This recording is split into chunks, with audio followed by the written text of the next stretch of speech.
مولاي صل وسلم دائما أبدا الله الله على حبيبك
Allahumma ja'alna minhum. Kau jadikan aku dan kalian mempunyai jiwa yang selalu bermunajat, Jadikan jiwa kita asyik berdoa, berhubungan dengan Rabbul Alamin Subhanahu wa ta'ala.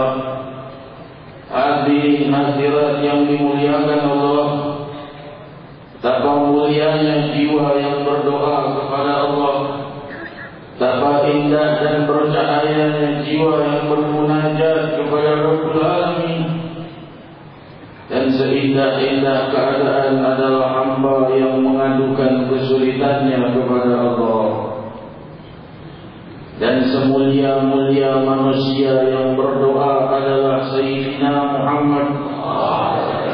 Pemimpin semua orang yang bermunajat, imam semua orang yang berdoa, sang pengajar tunggal membimbing seluruh ajaran keluhuran sepanjang zaman, Sayyidina Muhammad sallallahu alaihi wasallam wa baraka alaihi, yang jiwanya selalu dipenuhi doa di dalam kesedihan dan dalam kenikmatan, dalam kegembiraan ataupun dalam kesulitan.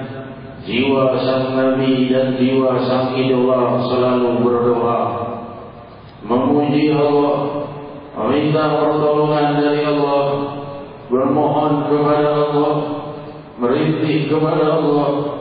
Karena memang jiwa yang selalu berdoa menandakan dekatnya hubungannya kepada Allah. Sambutan ilahiyah sebagaimana firman Allah dalam hadis qudsi, Ya ibn Adam innaka ma da'awtani wa rajautani ghafartu laka ala ma kana minka fala ubali.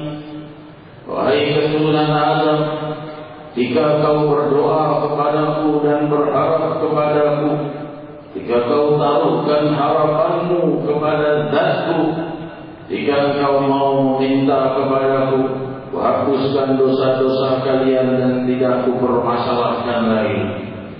Betapa indahnya Rabbul Alamin yang mengabarkan kepada sang Nabi sambutan hangatnya bagi mereka yang bermunajat, sambutan hangatnya bagi mereka yang berharap kepada Allah. Kuhapuskan dosa-dosa kalian dan tiada akan kuperdulikan lagi. Demikian sambutan ilahi bagi jiwa yang memanggil Allah, bagi jiwa yang menginginkan Allah. Hadirin hadirat yang dimuliakan Allah, kita memiliki satu sosok yang menjadi idola dan panutan, Sayyidina Muhammad sallallahu alaihi wasallam wa baraka alaihi rahmatan lil alamin, Sayyidul awwalin wal akhirin, yang hari-hari beliau dipenuhi doa dan munajat. Semakin orang mencintai dan mengikuti beliau akan semakin banyak berdoa dan bermunajat. Manusia yang paling indah budi pekertinya disaksikan oleh seluruh musuh dan temannya. Satu jiwa, satu manusia di tengah-tengah dunia yang penuh dengan Nasrani, Yahudi dan musyrikin. Satu makhluk yang berada di dalam La ilaha illallah, yang mengawali tuntunan kesempurnaan La ilaha illallah, sendiri dikelilingi kegelapan Yahudi, Nasrani dan musyrikin, sendiri membawa amanat ilahi, sendiri dan hanya bersama Allah. Seluruh kerabat, keluarga, teman dan semua yang ada di permukaan bumi dalam kesesatan dan kegelapan yang nyata. Mereka yang telah memahami dari para pendeta Yahudi dan Nasrani yang memahami kebenaran, saat-saat itu dalam keadaan penantian, menanti kedatangan Nabi akhir zaman sendiri. Hadirin hadirat yang dimuliakan Allah, namun jiwa dan manusia yang paling terkucil karena sendiri tidak mempunyai teman untuk menyampaikan kemuliaan yang diajarkan Allah ini, ternyata kemudian menjadi penguasa terbesar sepanjang waktu dan zaman. Menjadi penguasa terbesar sejak turunnya Adam hingga yaumul qiyamah. Pengikutnya terbanyak Sayyidina Muhammad SAW. Penguasa yang tidak menggunakan tahta dan tidak memakai singgasana. Penguasa yang lembut kepada semua teman dan musuh. Sehingga diriwayatkan dalam Sahih Bukhari betapa hebatnya perjuangan beliau untuk memerangi kekufuran Yahudi, Nasrani dan musyrikin. Namun Rasul sallallahu alaihi wasallam mempunyai seorang khadim, seorang pembantu anak muda beragama Yahudi. Beliau sallallahu alaihi wasallam tidak mengusir pemuda itu karena ingin berkhidmat kepada beliau walaupun Yahudi. Yahudi adalah agama yang paling dimurkai oleh Allah Subhanahu wa taala setelah kekufurannya. Dahulu adalah tentunya dibawa oleh Nabi Ibrahim alaihi salatu wassalam. Maka pemuda itu berkhidmat kepada Nabi dalam waktu yang cukup lama, membawakan makanannya, minuman sang Nabi, duduk bersama sang Nabi, berkhidmat di rumahnya Rasulullah sallallahu alaihi wasallam. Demikian indah dan lembutnya sang Nabi. Ia terus dalam agama Yahudinya selama sekian lama. Rasul tidak memaksanya. Ini orang non-muslim kafir masuk ke rumahku dan mau khidmat padaku. Tidak demikiannya. Beliau sallallahu alaihi wasallam menerima seluruh makhluknya Allah dalam keadaan apapun untuk berkhidmat bersama beliau. Maka di satu hari pemuda ini sakit, Rasul sallallahu alaihi wasallam menjenguknya. Ketika beliau menjenguk pemuda ini sudah sakaratul maut. Ayahnya yang juga Yahudi duduk bersama Rasul menyaksikan sakaratul maut anak ini. Rasul mengatakan qul la ilaha illallah. Ucapkan la ilaha illallah Muhammadur Rasulullah. Pemuda itu tidak mau mengucapkannya kecuali melirik dulu pada ayahnya. Diizinkan tidak masuk Islam. Ayahnya yang Yahudi haru dengan perbuatan sang Nabi yang demikian indah. Ini anakku, jelas-jelas dia ini pimpinan orang Islam yang selalu berdakwah mengajak kepada kebenaran. Ini anakku khidmat di rumahnya, sakit datang menjenguk anakku. Terharu ayahnya berkata, Abdul Qasim, wahai anakku, taatkan Abdul Qasim, yaitu julukan bagi Nabi Muhammad SAW. Anaknya mengucapkan syahadat dan masuk Islam. Dan Rasul kembali ke rumahnya dengan wajah yang cerah seraya berkata, Alhamdulillahilladzi anqadhahu minan nar. Alhamdulillah, puji bagi Allah yang telah menyelamatkannya dari api neraka kekufuran. Demikian hadirin hadirat lembutnya sang Nabi. Kita bertanya, kenapa Rasul sallallahu alaihi wasallam berbuat demikian kepada orang-orang yang di luar Islam? Bukan lain kelemahan kelembutannya, bukan ridho atas kesesatannya, tapi besarnya keinginan untuk orang itu beriman. Besarnya keinginan sang Nabi dan cintanya kepada Allah. Jangan sampai orang ini membenci Rasul dan lari dari Islam.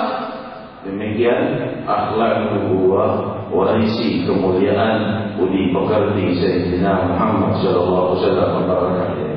Hadirin hadirat yang dimuliakan Allah, Rasul sallallahu alaihi wasallam adalah orang yang sangat mencintai Allah.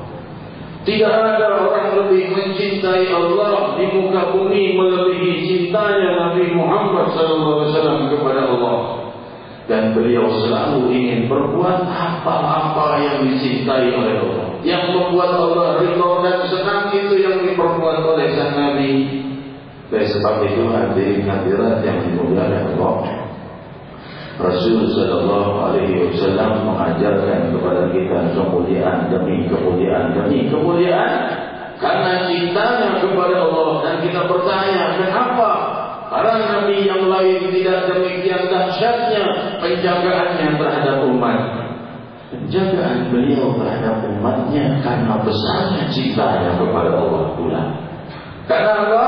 Karena beliau tahu semakin banyak hamba-hamba Allah yang beriman, Allah semakin ridha dan gembira. Ini yang dikehendaki sang Nabi, sehingga dia sallallahu alaihi wasallam selalu mengajak kepada umatnya dengan kelembutan dan kasih sayang, sehingga jadilah beliau yang paling banyak pengikutnya dari semua Nabi dan Rasul sallallahu alaihi wasallam.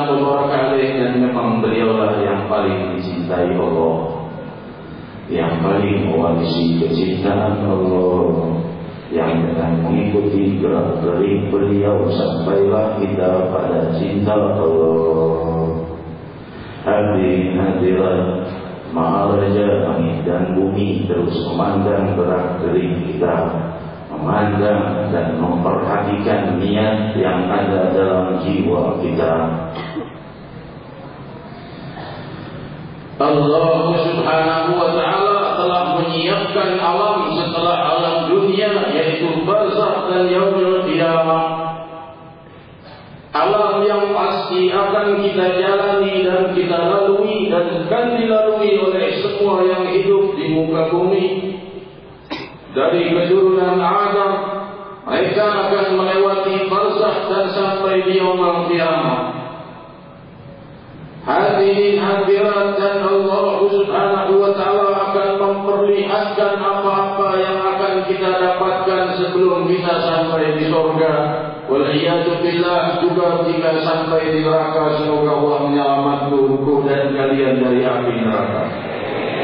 Diriwayatkan dalam Sahihul Bukhari bahwa Rasul sallallahu alaihi wasallam bersabda, tiadalah seseorang ahli surga masuk ke dalam surga terkecuali diperlihatkan padanya api neraka.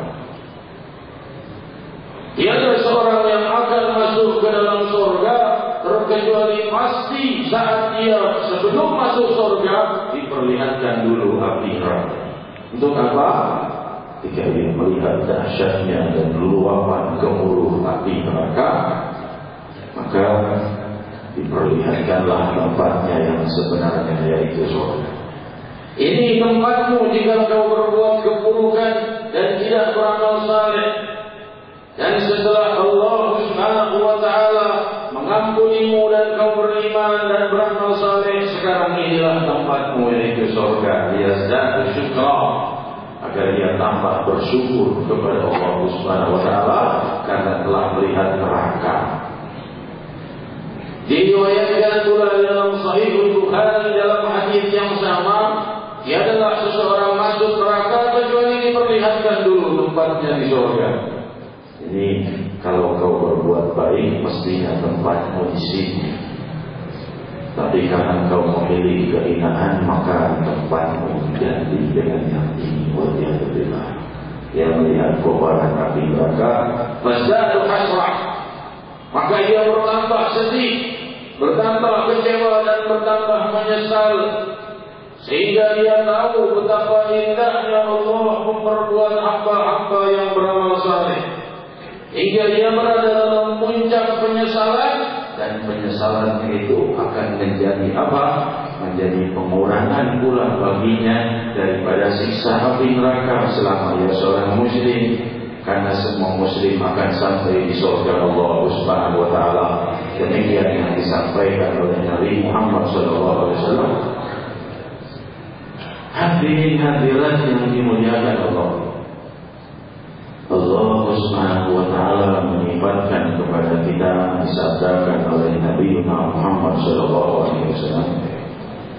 siksa api neraka yang paling ringan itu adalah dipakaikan dua bara api di kakinya yang terbuat dari api neraka, sehingga bergolaklah kepala dan otaknya.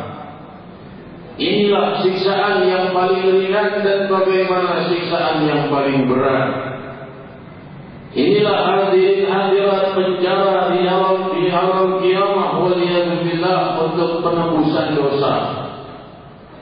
Diriwayatkan dalam Sahihul Bukhari, Rasul sallallahu alaihi wasallam bersabda, ketika penduduk surga sudah masuk ke dalam surga dan penduduk neraka sudah masuk ke dalam neraka, maka berkatalah para malaikat, ya ahlal jannah khulud la maut, ya ahlan nar khulud la maut.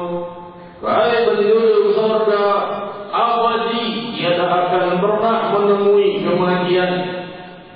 Wahai penduduk neraka, tiada akan pernah menemui kematian. Di saat itulah penduduk surga bertakbir dan bersyukur kepada Allah. Mereka akan terus dalam kebahagiaan sepanjang waktu dan zaman, tidak terbatas dengan zaman, tidak berakhir dengan masa, tidak bertambah lanjut usia. Mereka terus di dalam kebahagiaan, dalam jaminan ilahi, tiada akan pernah wafat selama-lamanya. Penduduk neraka menjadi ketakutan mendengar suara ini. Wahai penduduk neraka, tiada kematian. Walaupun mereka akan merasakan kematian beribu-ribu kali karena pedihnya siksa, namun tiada akan pernah wafat dan selesai. Akan terus dalam kehinaan terkecuali mereka menemui kebebasan. Dan sebab itulah ketika Abu Hurairah radhiyallahu anhu bertanya, ya Rasulullah, man as'adan nas bi syafa'atika yaumal qiyamah? Wahai Rasul, siapa orang yang paling beruntung mendapatkan syafaatmu di hari kiamat? Rasul menjawab, as'adun nas bi syafa'ati yaumal qiyamah man qala la ilaha illallah khalisan min qibali nafsihi. Orang yang paling beruntung mendapatkan syafaatku di hari kiamat adalah orang yang mengucap la ilaha illallah dari dalam dirinya. La ilaha illallah, dia tidak ingin menyembah selain Allah, tidak mau mengakui Tuhan selain Allah. Besar apapun dosanya, sebanyak apapun kesalahannya, selama jiwanya menolak menyembah selain Allah, pasti akan ditemui syafaat Nabi Muhammad. Hadirin hadirat, demikian dahsyatnya rahmatnya Allah dengan kebangkitan Sayyidina Muhammad sallallahu alaihi wasallam baraka alaihi.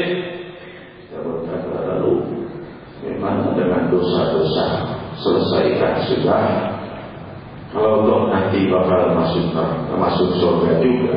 Hadirin, sebagaimana kita di muka bumi juga tidak mau dizalimi, tidak mau dapat musibah, demikian pula di yaumul qiyamah musibah yang demikian dahsyat, pencucian dosa yang demikian dahsyat, yang sangat menakutkan dan merisaukan. Satu hari adalah bagaikan 100 tahun. Demikian hadirin hadirat yang dimuliakan Allah. Rasul sallallahu alaihi wasallam bersabda, diriwayatkan dalam Sahih Bukhari, orang-orang yang keluar kelak dari dalam neraka itu dalam keadaan hangus, walaupun hanya baru beberapa menit belum sampai ke neraka sudah hangus mereka dari panasnya api neraka. Namun ketika mereka telah hangus ini, Allah Subhanahu wa taala memerintahkan malaikat untuk menenggelamkannya di Nahrul Hayat, yaitu di danau kehidupan. Demikian riwayat Sahih Bukhari. Maka tumbuhlah seluruh sel tubuhnya yang telah hangus. Maka ia bisa, sebagaimana kita berasal dari satu sel, tumbuhlah miliaran sel di sekitar tubuh kita menjadi manusia, bicara, mendengar, melihat, dan segala-galanya. Demikian pula jika mereka yang telah hangus dalam api neraka. Waliyadzubillah, Allah Subhanahu wa taala mengeluarkannya dengan syafaat. Mereka adalah orang-orang yang nomor 2 daripada yang mendapatkan syafaat. Yang pertama mendapatkan syafaat adalah mukminin, shalihin, muqarrabin. Orang-orang yang masuk masuk surga tanpa hisab disyafaati oleh Rasul sallallahu alaihi wasallam agar lebih cepat masuk ke dalam surga. Demikian dijelaskan oleh Imam Ibn Hajar dalam kitabnya Fathul Bari Syarah Sahih Bukhari, bahwa ketika Rasul sallallahu alaihi wasallam mensyafaati itu, Rasul berkata dalam Sahih Bukhari dijelaskan yahuddu hadda, Allah memberi batasan-batasan kepada sang Nabi. Pertama, orang-orang yang mukminin, mugarrabin, salihin, syuhada, ini dulu dibebaskan dan tidak mendapatkan hisab, percepat masuk ke dalam surga. Lalu kelompok kedua yang ada diangkatnya lagi derajatnya dari derajat surga menjadi derajat yang lebih tinggi dengan syafaat Nabi sallallahu alaihi wasallam.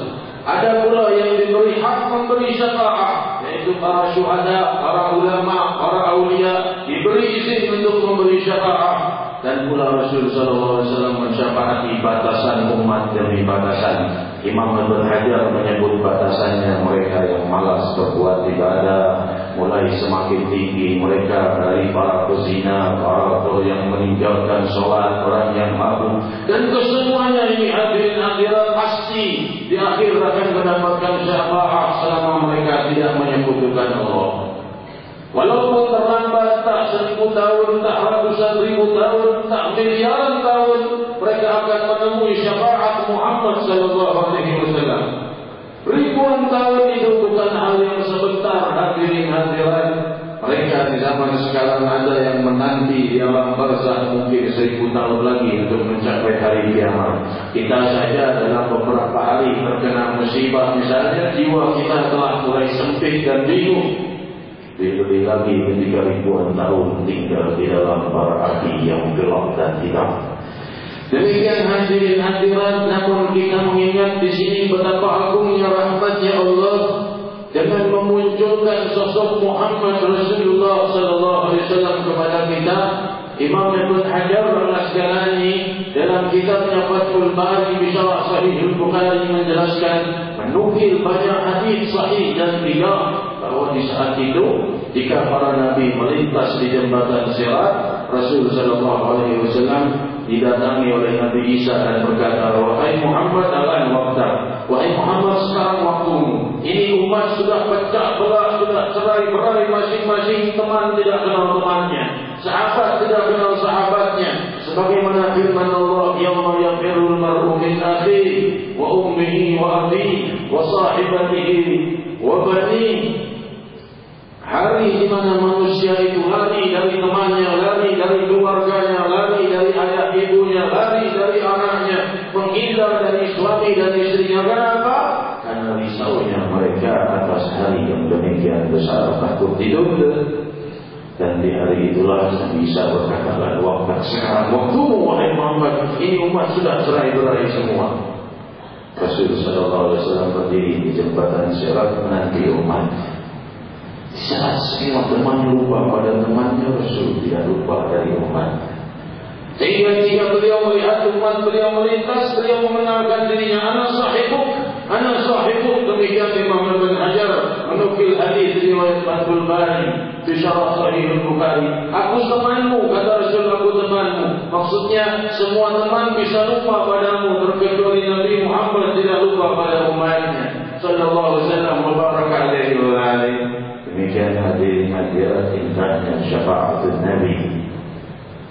Sampailah manusia-manusia yang telah sampai di dalam surga Allah Subhanahu wa taala, sehingga Rasul sallallahu alaihi wasallam sabda diriwayatkan dalam Sahih Bukhari, orang-orang itu di surga kelak wajah mereka bagaikan bulan purnama, bulan di saat purnama, terang benderang dengan keindahan.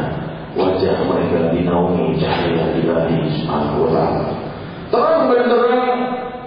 Hadirin hadirat yang dimuliakan Allah, wajah mereka itu indah. Indah kenapa? Karena diperindah oleh yang maha indah dengan cahaya yang maha indah, sehingga mereka sangat indah. Bayangkan wajah-wajah mukminin, mukminat, syuhada dan salihin penduduk surga itu, betapa indahnya wajah mereka. Semoga kita akan diperindah oleh Allah Subhanahu wa taala dengan cahaya keindahannya di dunia, di barzakh dan di mereka melihat indahnya surga bagaikan istana-istana mereka, kata Rasulullah SAW, bagaikan bintang di langit, terang benderang dan sangat berjauhan antara istana satu dengan istana lain. Hal seperti ini hadirin jika kita ingat tampaknya sulit diterima logika. Tentu logika kita belum mampu untuk mendalami hal-hal seperti ini. Ini hanya bisa diterima oleh iman. Tetapi Allah yang Maha Berkuasa tentunya telah memberi peringatan kepada kita bahwa alam logika dan pemahaman kita ini sangat terbatas, dan pengetahuan ilmu kita pun sangat terbatas. Sehingga Allah berkata kepada mereka yang masih memungkiri dan menyembah Tuhan yang lain, Allah berfirman, innahum la yakhluqud dzubab walau istama'u bih. Bagaimana mereka mau memahami dengan segala kepahaman ilmu sedangkan mereka tidak bisa menciptakan seekor lalat pun, walaupun seluruh mereka berkumpul penduduk langit dan bumi untuk menciptakan seekor lalat dari ketiadaan. Bukan dari proses peneluran, dari ketiadaan menjadi ada. Kumpul seluruh alam untuk menciptanya tidak akan mampu. Cipta seekor lalat saja seluruh alam semesta tidak mampu, maka apalagi yang kita tunggu kalau bukan iman kepada yang Maha Mencipta seluruh alam semesta. Allah Jalla wa'ala, Allah Jalla wa'ala, Allahu Allahu Allahu Allah.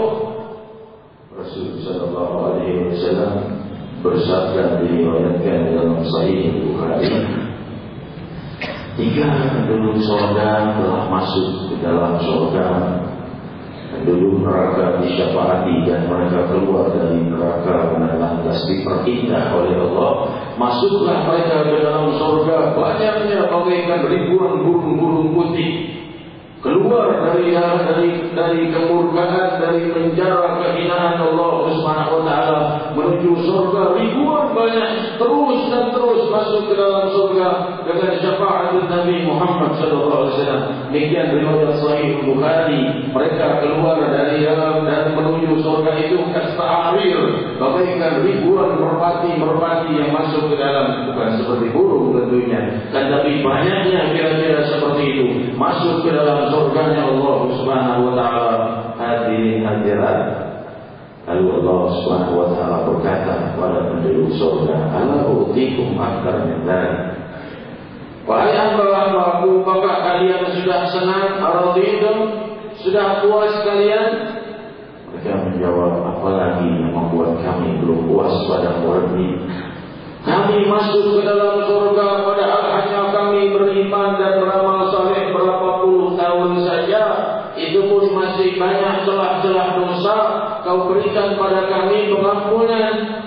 Apalagi yang lebih dari ini, wahai Rabb, dan kau berikan pada kami kebahagiaan dan keindahan yang kekal. Mereka dengan mahkota indah, pakaian terindah, minyak wangi terindah, dan bentuk yang sangat indah. Allah Subhanahu wa taala berfirman lagi dalam ayat qudsi, la utikum aktsar min dzalik. Mau ku beri hal yang lebih dari itu? Maka para penduduk surga menjawab, apa yang lebih dari ini, wahai Rabb? Tentunya mau. Maka Allah Subhanahu wa taala menjawab, illa alaikum ridhani fala asqat alaikum ba'dahu abada. Kuhalalkan dan kupastikan untuk kalian keridhaanku, dan aku tidak akan pernah murka kepada kalian selama-lamanya.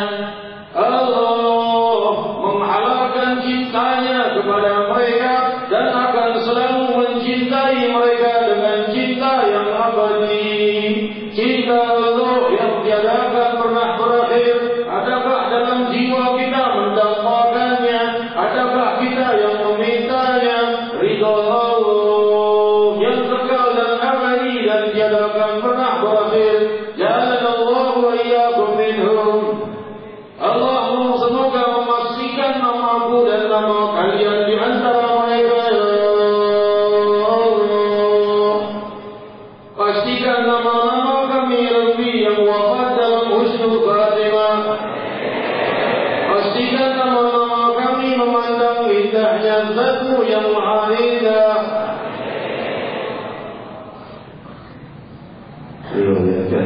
Sahih Bukhari, para sahabat bertanya, "Ya Rasulullah, anna rabbana?"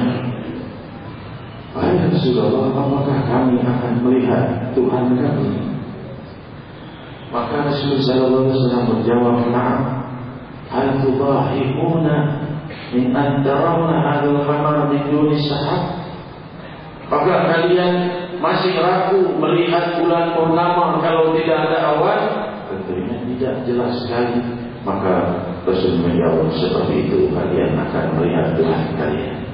Demikian riwayat Sahih Bukhari. Wa kana Allah Subhanahu wa taala berfirman, "Wujuhu yawma idzin nadhirah ila rabbiha nadhirah." Wajah-wajah yang percaya memandang Allah Subhanahu wa taala dengan seindah-indah tadi.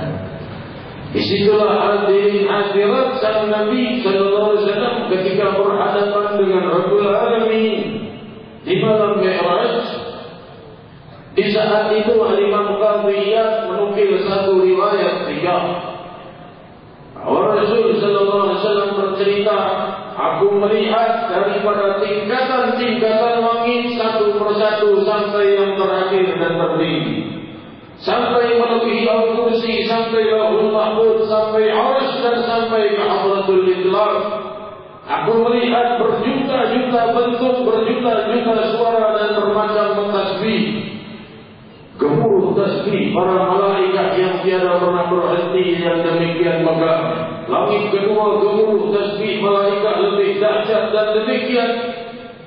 Dan ketika sampailah di Habratullah, beliau bersabda, "Maqata'atil aswat, maqata'atil manazil." Tidak ada lagi suara, tidak ada lagi pemandangan. Di saat itu semuanya tidak lagi bisa disifatkan. Di saat itu beliau mendengar satu suara yang sangat berwibawa namun penuh dengan keindahan. "Udnu ya Muhammad, liyadha'uka ya Muhammad." Mendekat, wahai Muhammad, tenangkan dirimu dari ketakutanmu. Maka bersujudlah sang Nabi di Hadratullah dengan ucapan at-tahiyyatul mubarakatuh salawatut thayyibatul lillah. Segala kemuliaan, keluhuran milik Allah dan keberkahan. Maka sang Nabi mendengar jawaban Allah Jalla, "Assalamualaikum ayyuhan Nabi wa rahmatullahi wa barakatuh." Salam sejahtera dari Allah kepada sang Nabi dan rahmatnya. Sang Nabi menjawab, "Assalamualaikum wa ala ibadillahis shalihin." Salam sejahtera atas kami dan pada hamba-hamba Allah yang saleh. Demikian hadirin hadirat, percakapan itu selalu disebut saat kita salat 5 waktu dan salat sunnah untuk mengingat detik-detik perjumpaan sang Nabi dengan Allah, untuk mengingat detik perjumpaan kita dengan Allah. Hadirin hadirat yang dimuliakan Allah, ingatlah saat perjumpaan ini yang pasti datang kepada kita. Rindukan dan dambakan keindahannya Jalla wa'ala. Ya Rahman Ya Rahim, kami yang masih hidup di alam dunia dan menanti saat-saat kematian kami, panjangkan usia kami dalam ketaatan dan keberkahan Ya Rahman Ya Allah. Tambahkan keberkahan dan ketaatan dalam usia kami. Perangi hari-hari kami dengan indahnya sujud. Perangi hari-hari kami dan nafas-nafas kami dengan doa dan munajat. Perangi segala apa yang kami lewati dengan cahaya kemudahan, dengan cahaya penyelesaian yang menyingkirkan segala kesulitan dan hambatan kami Ya Allah. Ya Rahman Ya Rahim, Ya Dzal Jalali wal Ikram. Inilah harapan, inilah doa yang telah kau berfirman, "Ya Ibn Adam, innaka ma da'utani wa rajautani wa qarduka ala ma kana minka fala ubali." Wahai keturunan Adam, di Jika kau berdoa kepadaku dan berharap kepadaku, hapuskan dosa-dosamu dan tidak lagi kau permasalahkan. Hadirin hadirat, hadirkan jiwamu dalam doa dan munajat. Bangkitkan harapanmu kepada Allah dan Allah mengganjarnya dengan pengampunan. Maka panggillah ya Allah, ya Allah, ya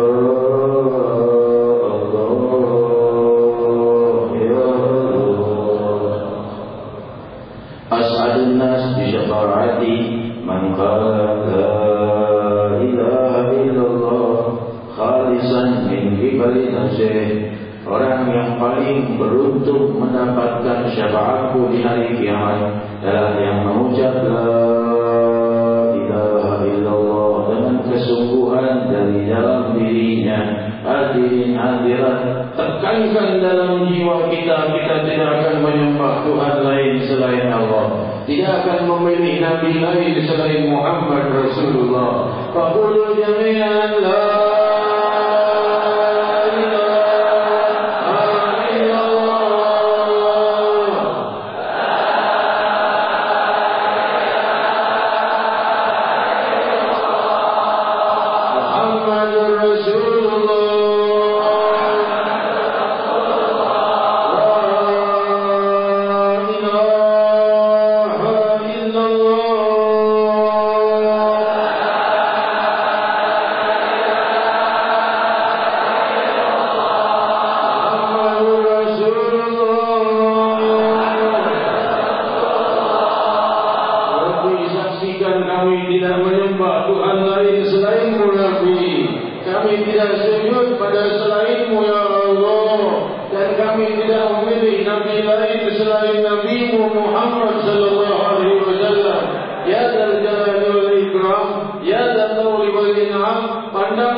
perbaiki keadaan muslimin, اللهم عافنا وارزقنا واحفظنا وانصرنا وفرج عنا والمسلمين.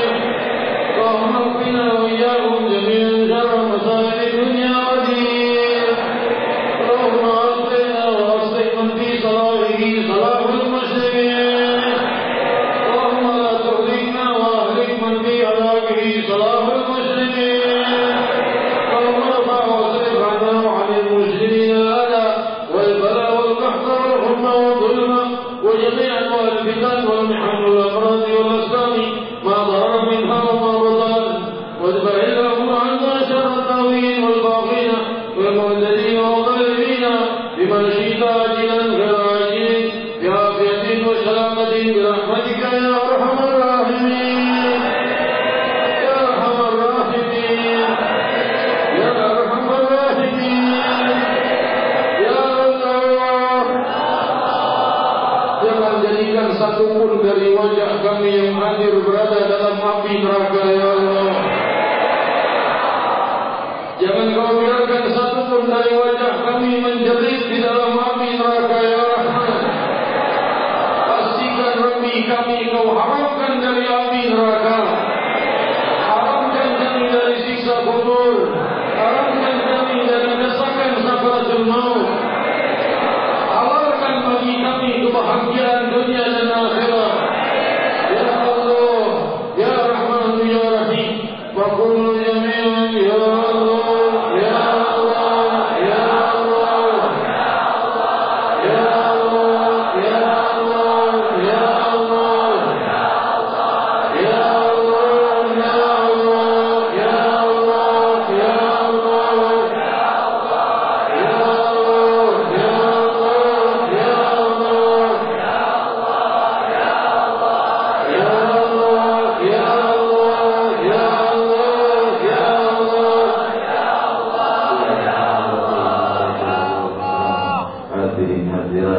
Kita akan terus memakmurkan zikir jalalah setiap malam, setiap minggunya, setiap bulannya. Kita akan terus menerangi bumi ini dengan zikir jalalah, menerangi hari kita dengan zikir jalalah. Dan doakan tamu-tamu kita, Habib Hussein bin Syekh Al-Junaid dari Kuala Lumpur, akan dikabulkan seluruh hajatnya, segala kesulitannya.